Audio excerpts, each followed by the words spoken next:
You wired up a button to your ESP32, uploaded your code, and nothing makes sense.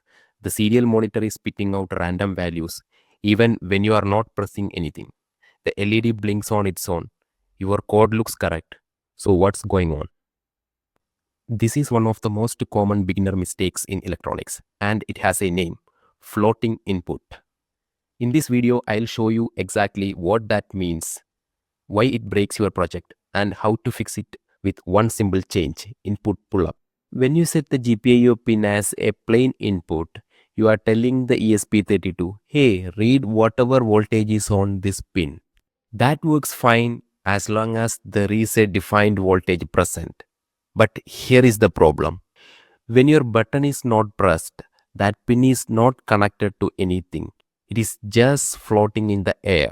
And floating pins pick up electrical noise from nearby signals. Your body, Wi-Fi emissions, basically everything.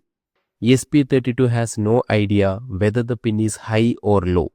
Think of it like asking someone a yes or no question when they are standing in a noisy crowd with no microphone. You will hear random noise instead of a clear answer.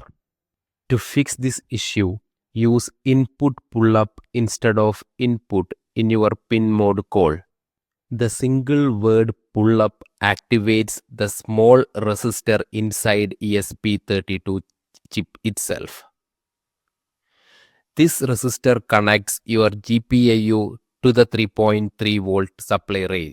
Now, when the button is not pressed, that pin is gently pulled up into the non-high state of 3.3 volt. No floating, no noise, no random values. This pin reads high equal to 1.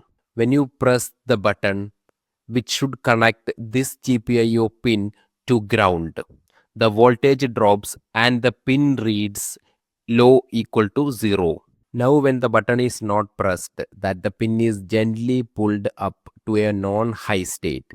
No floating, no noise, no random values. The pin reads high equal to 1. For wiring, it is actually simpler than you think.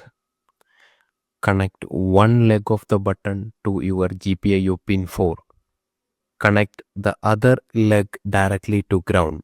That's it. No extra resistors required. We are using the internal pull-up resistor. We check for low to detect a press.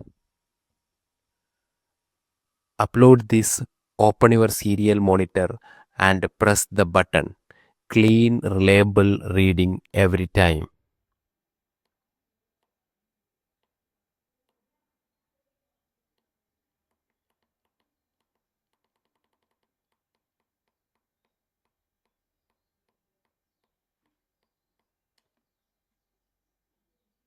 Yes, this is inverted logic.